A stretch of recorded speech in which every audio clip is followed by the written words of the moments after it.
Olá, hoje a gente vai conversar sobre uma questão bem complexa, né? Que um artigo recente levantou. Como essa busca toda por sustentabilidade, a chamada economia verde, pode, no fim das contas, criar novas armadilhas de desigualdade. A gente está se baseando aqui no artigo do Henrique Cortez, publicado lá no portal Ecodebate. O título é O Lado Sombrio da Economia Verde, quando sustentabilidade gera desigualdade. E a ideia é a gente, é investigar mesmo, sabe? Tentar entender os argumentos principais, as críticas, os exemplos que ele traz, de como iniciativas que parecem ótimas podem ter umas consequências sociais bem ruins, inesperadas. Vamos nessa. Então, o artigo já começa com uma coisa meio um paradoxo, né? Que deixa a gente pensando. A economia verde é vendida como a solução. Mas aí o autor alerta, cuidado, porque ela pode acabar repetindo ou até piorando injustiças antigas. Ele até usa um termo, apropriação verde. Sou estranho, né? Quase um contrassenso. Exato. Essa contradição é o ponto central.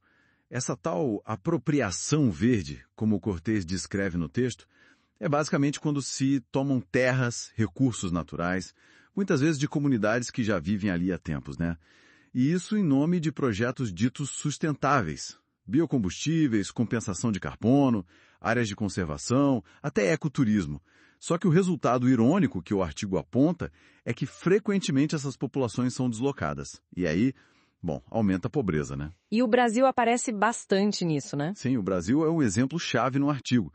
Pensa, por exemplo, na expansão das monoculturas para fazer biocombustível. Cana, soja. Avançando no Cerrado, na Amazônia. O objetivo declarado pode até ser reduzir a emissão de carbono.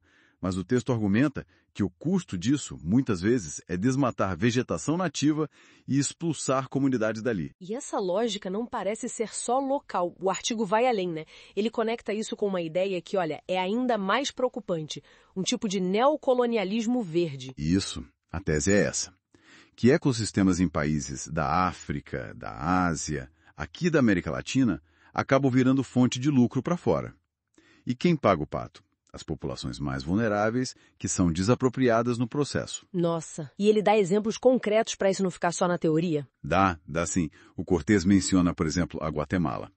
A reserva da biosfera maia, que estaria se transformando numa espécie de parque temático, sabe? Impedindo o acesso do pessoal local que sempre cuidou da área. Que complicado. Pois é. E cita também projetos de biochar na África Oriental e Austral, que estariam tirando terras de agricultores de pastores. São casos que, ilustram bem esse lado mais sombrio que o título do artigo fala. E qual o papel do mercado nisso tudo? Porque muito se fala de mecanismos de mercado, né? Crédito de carbono. Então, o artigo não chega a demonizar o mercado, não. Mas ele coloca um monte de condições, sabe? Para que esses mecanismos funcionem de um jeito justo.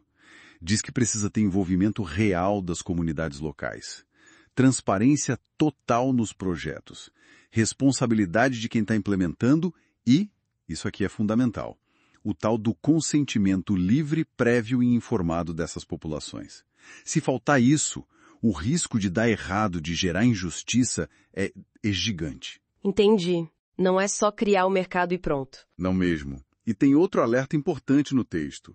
Não adianta só usar o mercado para tentar consertar a natureza, digamos assim.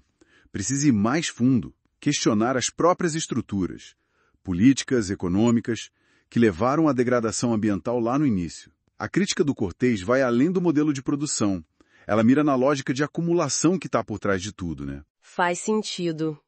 E aí, voltando para o Brasil, a nossa posição é bem central nesse debate todo, né? Sem dúvida. Como uma potência ambiental, a gente vive essas tensões na pele.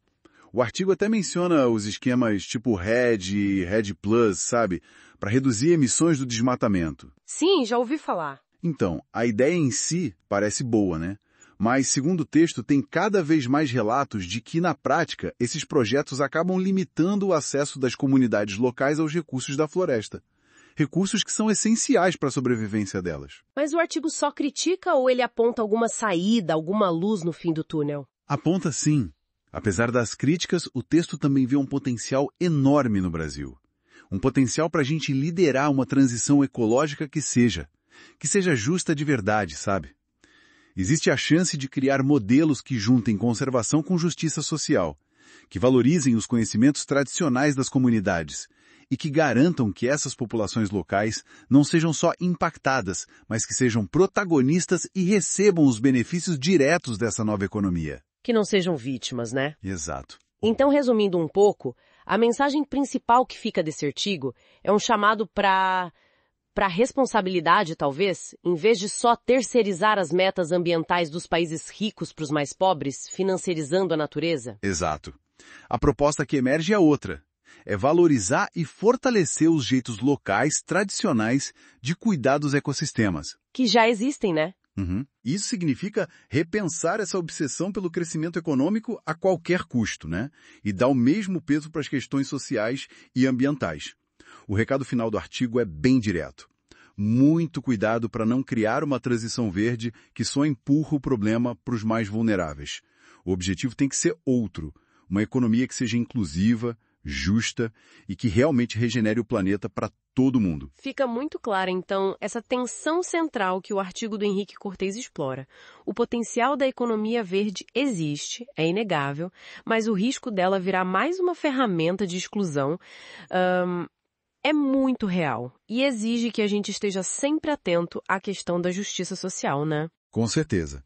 E para a gente fechar, fica uma provocação para pensar, né?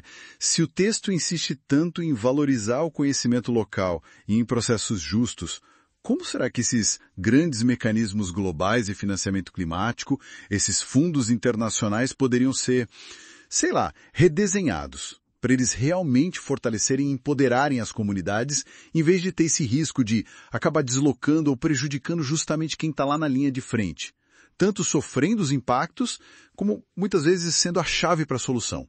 Fica aí a reflexão.